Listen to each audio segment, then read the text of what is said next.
Who says you can't have a restaurant quality meal at home? I don't know about you, but I'm missing the chicken Parma. So get out of your activewear, dust off your old casual clothes, get your wife to give you a haircut, and you're good to go. So I've got one chicken breast here. Normally I do a lot more so I can freeze them down, and we can use them at a later stage. That way you do it all at once and you don't have to muck about. I started off with butterfly it. So you get one chicken breast. You just want to try and slice it in half as evenly as possible. You flip it over, so it's almost in half, and then slice it. Back onto the plate. Now I've got glad wrap here. The reason why I'm putting glad wrap on is that way, when I crash out the chicken, it's not going to wreck the meat. So chicken breast goes back on to glad wrap again, over the top. Get it even. Now the trick is, you want to try and bash the meat out as evenly as possible, so that way the chicken cooks evenly, so you don't get food poisoning. Just use the coarse side of the mallet as you're bashing it out. Now always remember, when working with chicken, you're going to move as quickly as possible. That way the chicken's not out for too long. The chopping board I used before has been thoroughly washed and cleaned with hot soapy water. Now I'm going to show you how to set up the crumbing station. So I've got the chicken already bashed out here. I'm going to use 2 eggs, and I've got a 1/4 cup of milk, and I'll put into this bowl.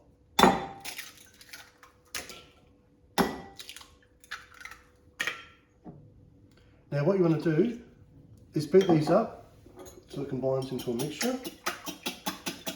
And then the next part is when I use the flour, egg mix, and breadcrumbs. Now in the breadcrumbs, I've got a teaspoon of mixed herbs, which I'm going to put in. I've got a tablespoon of grated parmesan cheese. Move these to the side. Give it a mix with your fingers, or a fork, or whatever you want to do. As long as your hands are clean. Just remember, always ensure that they're clean. Start us off. Chicken breast into the flour. Make sure it's evenly coated. That way the egg is going to stick. Egg goes in, or chicken goes into the egg. Which comes first, the chicken or the egg? Breadcrumbs. Keep one hand clean. I'm just going to put on breadcrumbs here. Then you start patting it down. Then you can start putting more on there. Keep it crumbed. Ensure that all the chicken is crumbed, so you can avoid any wet spots.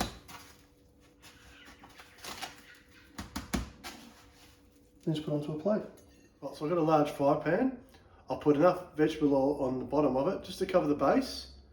Now I'm going to turn it on, just to high heat, and then I'll put some breadcrumbs into it. And then when the breadcrumbs start to sizzle, you know the schnitzels are ready to go on.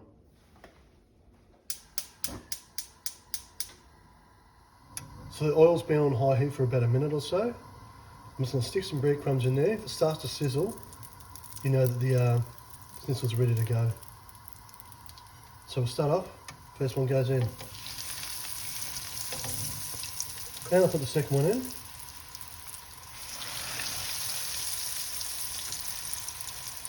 Just make sure it's spread out evenly. When you put it in, just put it in away from yourself so the oil doesn't splash back up on you. And the way you tell when it's ready to turn over is you'll see the schnitzel start to go golden brown around the bottom of the edges. Now what's happening now is the egg is sealing it, and what's going to happen is the chicken will steam inside and it forms a seal. So you want to give this a minute or two. So using tongs, I'm flipping it over. Just be very careful you don't splash the oil. You want to have a golden brown crust on the bottom as you flip it over. When it's golden brown, you're going to keep cooking it for about another minute or so. But don't worry, once we cook the parmas, they're going into the oven and they'll finish off cooking regardless, so you've got no risk of food poisoning. Okay, so these are ready to take out now. I'm just going to slowly move them over and drain them on some paper towel. That'll make it rid of the excess oil. Makes it a bit more lean, a bit healthier. Now what I'll do is I'll put some paper towel over the top of that, just to keep draining off the moisture or the excess oil, and I'll put onto the other tray. So now I'm going to show you how to dress the chicken parmas. Now I've got ham, some chopped tomatoes, and some mozzarella cheese. You don't have to use the ham if you don't want, or you can't eat it, that's perfectly fine. But in this case, I'm going to show you how to dress it up. So first off, get a couple of slices of ham onto one of the parmas, or the schnitzels. Some chopped tomatoes, spread it out. Might need a little bit more. Don't worry if it spills over the side, that's perfectly fine because you want more rather than less. Make sure you've got clean hands. Get the cheese, just put as much as you want on there at all. We all love cheese. Just put it all on there. This will go in for roughly 20 minutes so the cheese goes golden brown. A common question I get asked is what type of tomato do you use for the parmas? Now, you can either use fresh homemade chopped tomatoes, or you can use a trusted brand that you like from the supermarket. It just depends what you like and what you're happy with. Now, the next part, I've got some potatoes that I've cut up. I've cut them up evenly. These will go in 20 minutes before the parmas go in, so these will take roughly 40 minutes to cook. Now, I've just lightly olive oiled the tray, a little bit of salt. These will go in, then the parmas will go in. They'll take about 20 minutes. So you want to put it in 20 minutes after these, that way they cook at the same time. Welcome to the best part. It's coming out of the oven.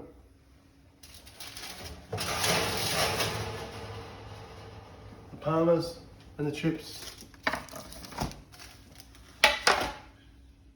We can't all have chips. We need to have some vegetables on the side to make it a bit more healthy and a bit more nutrition. These things here often get overlooked, but they're just like zucchini, same nutritional properties, very tasty, very colourful. So I've got this little microwave container. I've got the squash, cauliflower and broccoli. We're going to put a little bit of water in the bottom of this bowl here, and we'll steam it for about 4 minutes, and we'll serve it up with the parma, with the chips. You can't just have chips, vegetables. All right, it's nearly dinner time. Vegetables are cooked for 4 minutes in the microwave, nice and steamed. And take the lid off. Just be careful, it's very hot. Vegetables go into the bowl. Some shaved butter on top. Oh, flickaroo. Cracked pepper. The butter's slowly melting there. You just want to give butter there to give a bit of flavour to the vegetables. And the pepper. Give it a stir around. And we have a little, or a big parma and some vegetables there.